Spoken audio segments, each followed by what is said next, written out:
नमस्कार दोस्तों, मैं आज आपको LIC पॉलिसी के रूल्स एंड रेगुलेशन के बारे में जानकारी देने वाला हूँ और पॉलिसी लैप्स होने के बाद क्या क्या होता है उनके बारे में मैं डिटेल में जानकारी देने वाला हूँ। मेरा वीडियो लाइक, शेयर, सब्सक्राइब कीजिए।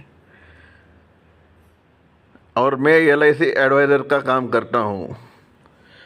जब आप LIC पॉलिसी का प्रीमियम समय पर नहीं चुकाते हैं तो पॉलिसी लैप्स बंद हो जाती है। LIC के नियमों के अनुसार प्रीमियम की देय तिथि ड्यू डेट बीत जाने के बाद आपको एक निश्चित समय मिलता है जिसे ग्रेस पीरियड कहा जाता है। अगर इस ग्रेस पीरियड में भी भुगतान नहीं किया जाता तभी पॉलिसी को आधिकारिक रूप से लैप्स माना जाता है। पॉलिसी लैप्स होने और उसे दोबारा शुरू करने रिवाइवर से जुड़े मुख्य नियम निम्नलिखित है। 1. ग्रेस पीरियड के नियम। प्रीमियम भुगतान के तरीके मोड के आधार पर LIC अलग अलग ग्रेस पीरियड देती है। मंथली मोड, देय तिथि से 15 दिन का समय मिलता है।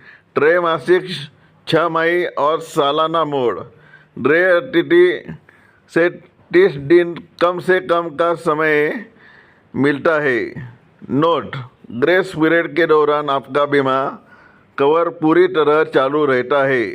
यदि इस दौरान कोई अनहोनी होती है तो LIC क्लेम का भुगतान करती है। बकाया प्रीमियम काटकर 2 पॉलिसी लैप्स होने के नुकसान। कॉन्सिक्वेंस ऑफ पॉलिसी लैप्स, बीमा कवर की समाप्ति। पॉलिसी लैप्स होते ही आपका लाइफ रिस्क कवर बंद हो जाता है। क्लेम का न मिलना।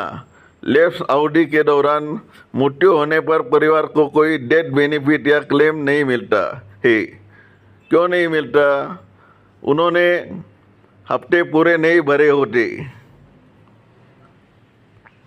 बोनस का नुकसान। पॉलिसी के साथ मिलने वाले लॉयल्टी एडिशन या संचित बोनस का लाभ रुक जाता है। 3. लैप्स पॉलिसी को दोबारा चालू करने के नियम। Policy revival rules. LIC बंद हो चुकी पॉलिसी को फिर से सक्रिय करने का मौका देती है, जिसके नियम इस प्रकार है।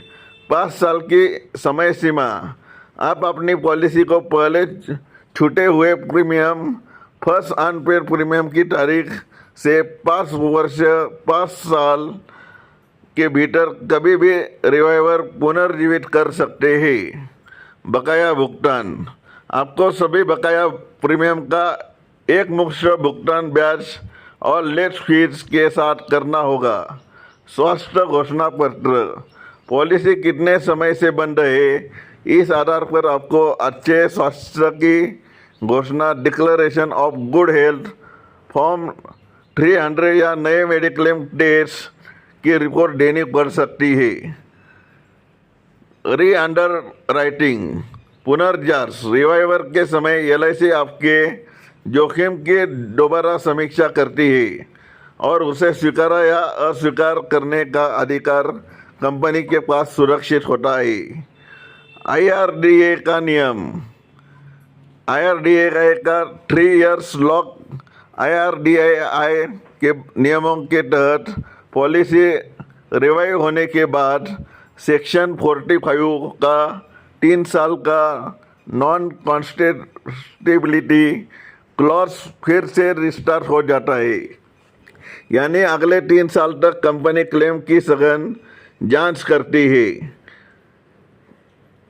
4. विशेष रिवाइवल अभियान, स्पेशल रिवाइवर कैंपेन। LIC समय समय जैसे हाल ही में जनवरी से मार्च 2026 के बीच विशेष पुनरुद्धार अभियान, स्पेशल रिवाइवल कैंपेन चलाती है।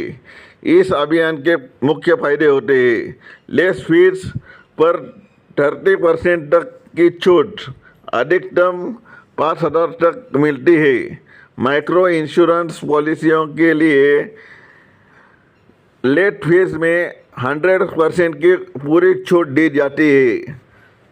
5. यदि पॉलिसी रिवायर नहीं कराई जाए, पेड अप सरेंडर वैल्यू, अगर आप प्रीमियम देना हमेशा के लिए बंद कर देते हैं और पॉलिसी रिवायर नहीं करते हैं, यदि 30 साल के कम प्रीमियम भरा है तो पॉलिसी पूरी तरह शून्य वाइड हो जाती है और कोई भी पैसा वापस नहीं मिलता। यदि 2 या 3 साल से अधिक प्रीमियम भरा है तो पॉलिसी पेड अप पॉलिसी बन जाती है। इसमें आपका बीमा कवर पूरी तरह खत्म नहीं होता, बल्कि आनुपातिक रूप से प्रो राटा कम हो जाता है और मैच्योरिटी पर घटा हुआ मूल्य मिलता है। आप चाहे तो इसे सरेंडर करके सरेंडर वैल्यू भी निकाल सकते हैं। क्या आप अपनी किसी विशिष्ट LIC पॉलिसी को फिर से शुरू करना चाहते हैं? यदि हाँ तो मुझे बताइए, प्रीमियम अंतिम बार किस महीने वर्ष से में भरा गया था? आपकी पॉलिसी का प्रीमियम पेमेंट मोड सालाना, छमाही या मंथली क्या है? इसके आधार पर मैं आपको संभावित लेट फीस और मेडिकल नियमों की सटीक जानकारी दे सकता हूँ। मेरा मोबाइल नंबर है 8007754182। अधिक जानकारी के लिए आप मुझे कॉल कर सकते हैं। और ये वीडियो मैंने आपके लिए बनाया है। कभी कभी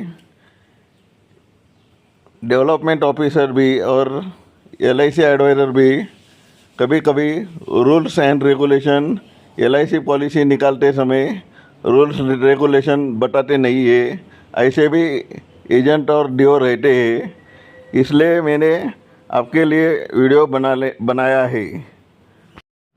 और आज गुरु पूर्णिमा का अच्छा दिन है। नमस्कार दोस्तों, इसलिए मैंने आज गुरु पूर्णिमा दिन के नमस्कार दोस्तों अच्छे दिन पर आज मैंने वीडियो बनाया है। LIC पॉलिसी के रूल्स एंड रेगुलेशन